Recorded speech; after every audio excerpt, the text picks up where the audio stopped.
You're in bed and it's late. And from the next room, you hear it.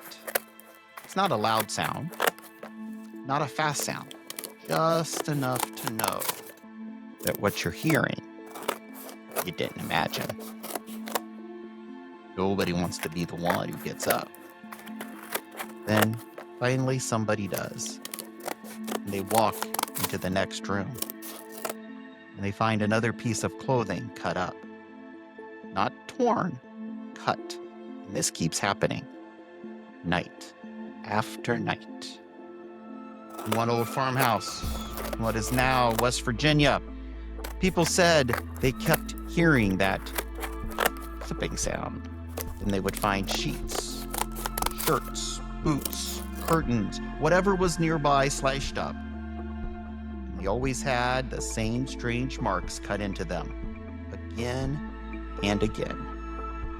Half moons, crescents, always in the same shape. And the family that lived there, a family named Livingston, stayed through it all. What happened in that house put a mark on the whole town. For years, people called this place Clip, or Cliptown. And this whole mess started when a dying stranger asked for a priest, and he does not get one. He dies in that little farmhouse, and after that, things start happening that no one can explain. I'm Rick. And I'm Rob, and this is the Parsonage Files. Welcome to the Parsonage Files with Pastor Rick Burke and his brother Rob. Odd history, unexplained encounters, and paranormal weirdness. Okay, Rob, so the story starts in the 1790s out in what we now call Middleway, West Virginia. Back then, it was still Virginia, although very rural Virginia. And this particular town was usually called Smithfield. And it was a small place, frontier country, spread out, isolated. And if something went wrong at your house, there was no quick help coming. You had to learn to handle things yourself. Enter a man named Adam Livingston. He lived here with his family. He was a farmer, he was Lutheran, and by most accounts, hardworking and decent. Fortunately, it appears this was not the first time his life had gone sideways. It's told that when he had earlier lived in Pennsylvania, he had run into, well, a bit of bad luck. First, all of his livestock died. Then his barn burned down. So he moved his family south to start over. All right, so this Livingston guy got the hint and decided it was probably time to pick up everything and head someplace else to get a fresh start. Apparently, it was time for something new. Right. Yeah, so that's going to work out good for him. So the family picked up everything and they moved to Virginia, and everything seemed to be going fine. Their farm was going well. Everybody was healthy and happy. That is, until one dark and stormy night. Here it comes. A sick traveler shows up at the house. Now, the records do not all agree on who this man was. Some say that he was Irish. Some just call him a mysterious stranger. But all the sources agree on this much. He was sick, he was dying, and the Livingston family took pity on him and took him in. And the family cared for him. Unfortunately, it was 1790, and he never got any better. Bad batch of leeches? Apparently. So before this mysterious stranger died, he asked for one thing, for a Catholic priest to come and to give him his last rites. Now, you have to understand that Catholics were rare in rural Virginia in the 1790s, and the Protestant residents, they didn't trust them. So bringing one into your home was not a small thing. Now, some versions of the story say that Livingston just flat out refused to send for a priest. Others say he may not have known how to find one, or he could not get one to his house in time. Either way, the story ends exactly the same way. This mysterious stranger dies without the rites he had asked for. And then that night, something in that house changed. They lit candles in the room where his body lay, and the candles would not stay lit. They flickered, went out, were lit again, went out again. Then came the sounds. Wait, he just died and he's already haunting things? Well, apparently there is no cooling off period between dying and haunting. So You can just go right into that. So yeah. So at first, people said they heard horses, not out on the road, but around the house. And you could hear them galloping in circles. You could hear the horses even breathing as they would run around the house. what happened when they would go out and look? Well, whenever anybody looked, there was nothing there. Then more things started happening. Money disappeared. Dishes flew off shelves. Burning wood would roll out of the fireplace onto the floor. Then came the thing that gave this story its name, the clipping. Now, it's important to know that this story is called wizard clip. And when people used the term back in the 1790s, wizard, they meant something supernatural, something beyond the ordinary. Not Harry Potter. Not Harry Potter, something just not right. And they kept hearing this clipping sound, which is where we get the name wizard clip. And it sounded like a pair of shears, or what we would today call scissors. Yep. And you would hear this clipping sound in one room, then another, always nearby, but never where you could catch a glimpse as to who was doing it. So there was never a big floating pair of scissors. Nope.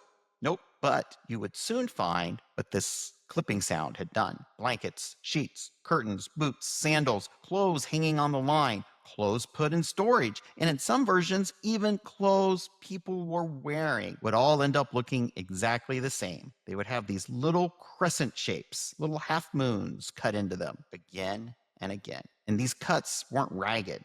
They weren't like chewed by an animal.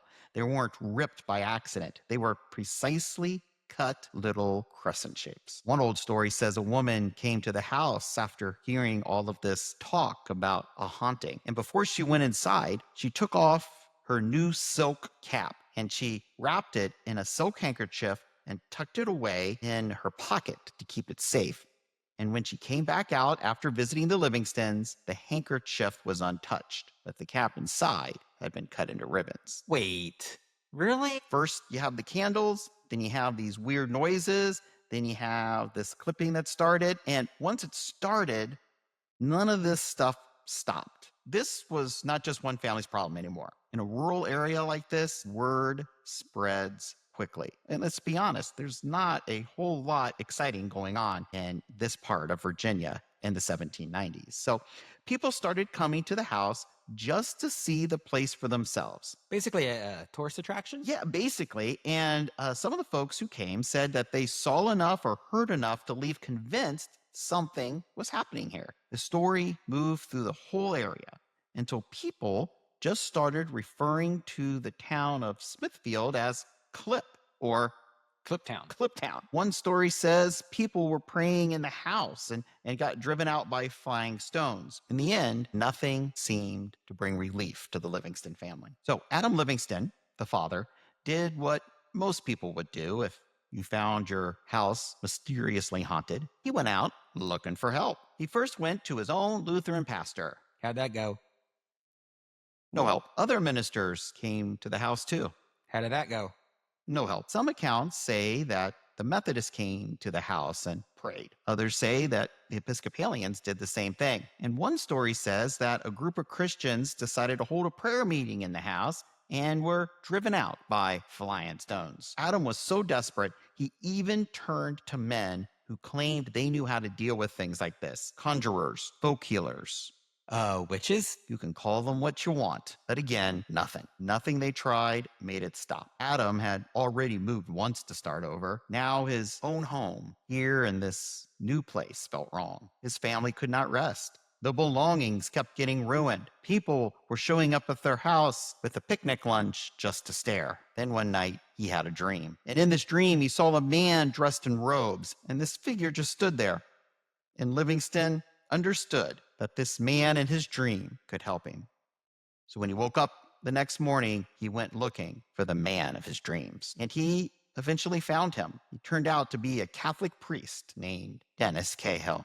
Cahill agreed to come to the house with Livingston and see what was going on. And at first, Father Cahill did not fully believe the story he was being told. In fact, some versions of the story say that he laughed off the whole thing, thought maybe the neighbors were messing with the family, but decided he would come and see if he could bring some peace to this family. Help him out if you could. He prayed in the house, he sprinkled a little holy water, but then something strange happened. Money that had gone missing earlier showed up again at the doorstep. It was laying there as Father Cahill was leaving. And for a little while, the house went quiet. The clipping stopped, the banging stopped. The family got a few days of peace. Then it all came back. So Father Cahill came back out, but this time he wasn't alone. He brought help. A man by the name of Father Demetrius Augustin Galitzin came with him. Now, Galitzin, he was a prince of a man. And by a prince of a man, I mean he was literally a Russian prince from